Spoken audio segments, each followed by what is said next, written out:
A racist woman insulted a black man on a plane, assuming he was beneath her. Little did she know, he was a renowned astronaut, and the news the next day would leave her in utter regret. Stay with us to witness a powerful story of prejudice, realization, and redemption. Subscribe now for more stories that challenge stereotypes and inspire change. We truly enjoy connecting with you and hearing where you're watching from. Let us know in the comments. The process for Flight 297 from New York to Houston was as chaotic as ever. Passengers jostled for space in the overhead bins while flight attendants directed traffic through the crowded aisles. Among them was Dr. Elias Grant, a black man in his early 40s, dressed casually in jeans and a sweater. He carried himself with an understated confidence, moving with the ease of someone used to navigating busy environments. Elias found his seat by the window in row 16 and settled in with a journal article on advanced astrophysics. As a decorated astronaut and physicist, he preferred to travel without drawing attention to his accomplishments. This trip was no different. He had just finished speaking at a conference and was looking forward to a quiet flight home. Nearby, Margaret Wilson adjusted her designer handbag and looked over the other passengers with a critical eye. Her face tightened when she saw Elias sitting in the window seat. She hadn't even spoken to him yet, but her judgment was already clear. Margaret stopped abruptly when she reached row 16, where Elias was seated. She sighed loudly and glanced at the overhead bin, making a show of trying to find space for her bag. "Excuse me," she said curtly. Elias immediately stood to let her pass, stepping into the aisle to accommodate her. As Margaret squeezed into her seat, she muttered under her breath, "These flights really need better standards." Elias chose to ignore her comment and returned to his seat, focusing on his journal. But Margaret wasn't done. Her gaze fell on the technical paper in his hands, and her lips curled into a smirk. "Reading that, are you?" she asked. "Looks a bit advanced." Elias turned his head slightly, offering her a polite but brief smile. "Yes, I find it fascinating," he replied. Margaret raised an eyebrow, her smirk widening. "Fascinating, huh? Well, I suppose everyone's entitled to try," she said.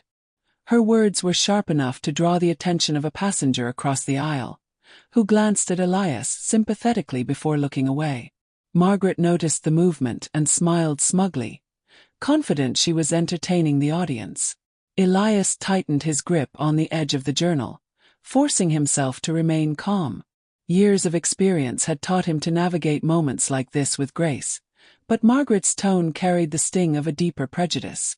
Margaret leaned back, her voice loud enough for nearby passengers to hear. "Bet you didn't even go to college. People like you usually just fake their way through." Elias exhaled quietly, his calm exterior betraying none of the frustration bubbling beneath the surface. He glanced around the cabin, noticing passengers exchanging uneasy glances. Some turned away, unwilling to intervene, while others discreetly pulled out their phones, sensing a scene unfolding. "What's your job, anyway?" Margaret asked, smirking. "Let me guess, you're in sales. Maybe customer service." Elias met her gaze briefly but didn't answer. Instead, he turned back to his journal, determined not to give her the reaction she seemed to want. The silence made Margaret lean in further, her tone dripping with condescension. "You don't have to be embarrassed. We all have to start somewhere." Nearby, a passenger whispered to his companion, "What's her problem?" The murmur of the crowd grew louder, creating a subtle tension that hinted this wasn't going to end quietly. As the flight prepared for takeoff, Elias adjusted his seatbelt, glancing out the window as the ground crew waved their final signals to the pilot. He took a deep breath, his mind replaying Margaret's words. He thought of all the times he had been judged unfairly, assumptions made about him before he could even speak. The weight of those experiences pressed against him, mingling with the knowledge that his silence might be taken as consent. His eyes flicked to a young black boy sitting a few rows ahead, watching the exchange with wide, curious eyes. Elias felt a pang in his chest. If I don't say something now, what kind of example am I setting for him? Margaret muttered another insult under her breath, just loud enough for Elias to hear. Elias straightened his posture, his decision made. He turned to her slowly, his calm demeanor masking the strength behind his words. "Ma'am, I think it's time we had a conversation." Several passengers paused what they were doing to watch, their curiosity palpable. The silence in the cabin was deafening. Elias spoke clearly, his voice steady but filled with quiet authority. "You don't know me, but you've decided everything about me based on your own assumptions. Let me correct a few of them." Margaret blinked, her smirk faltering. "Excuse me," she asked. Elias reached into his backpack and pulled out his NASA identification badge, sliding it across the tray table toward her. "Dr. Elias Grant, astronaut, astrophysicist. And yes, I did go to college." Margaret's face turned pale as she picked up the badge, her mouth opening and closing as if searching for words.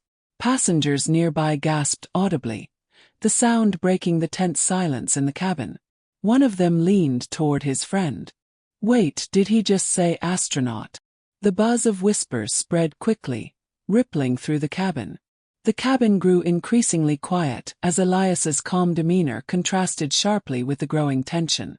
Margaret's pale face reflected her realization of the gravity of her misjudgment. The badge in her trembling hands bore more weight than she could handle. The flight attendant, a young woman with sharp eyes and a professional tone, approached cautiously. "Dr. Grant," she began, her voice filled with respect, "it's an honor to have you on board. Is everything all right here?" Elias nodded, a faint but knowing smile on his face. "Thank you, everything's fine now." Passengers who had been recording put their phones down briefly, though some kept their cameras trained on Margaret, waiting for her response. She opened her mouth to speak, but no words came out. Her earlier arrogance had evaporated, leaving only shame and discomfort. Another passenger, an older man in the row behind them, leaned forward. "Dr. Grant, thank you for your service to science and our country. It's an honor to share this flight with you." Applause erupted from nearby rows, spreading through the cabin like a wave. Margaret flinched at the sound, shrinking into her seat as the reality of her behavior sank in. The flight attendant addressed the cabin. "Ladies and gentlemen, we're fortunate to have someone as accomplished as Dr. Grant aboard today. Let's show him our appreciation." Elias raised a hand modestly. "Thank you, but there's no need for all this. I'm just here to get home like everyone else." Margaret, still clutching the badge, whispered softly, I didn't realize." Elias met her gaze, his expression firm but not unkind. "That's the problem, isn't it?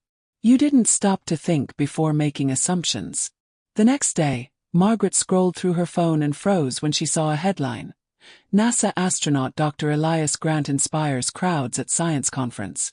The article detailed his groundbreaking achievements and dedication to mentoring young scientists.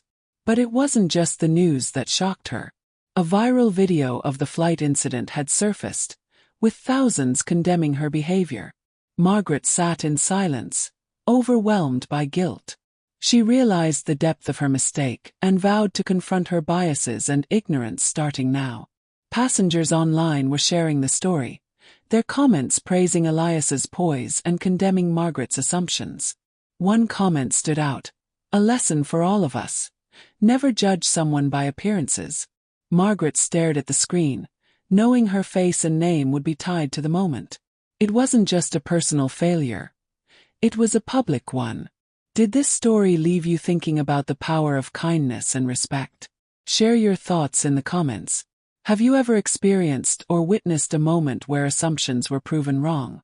Let's start a conversation, and don't forget to hit that subscribe button for more stories that inspire, challenge, and spark change.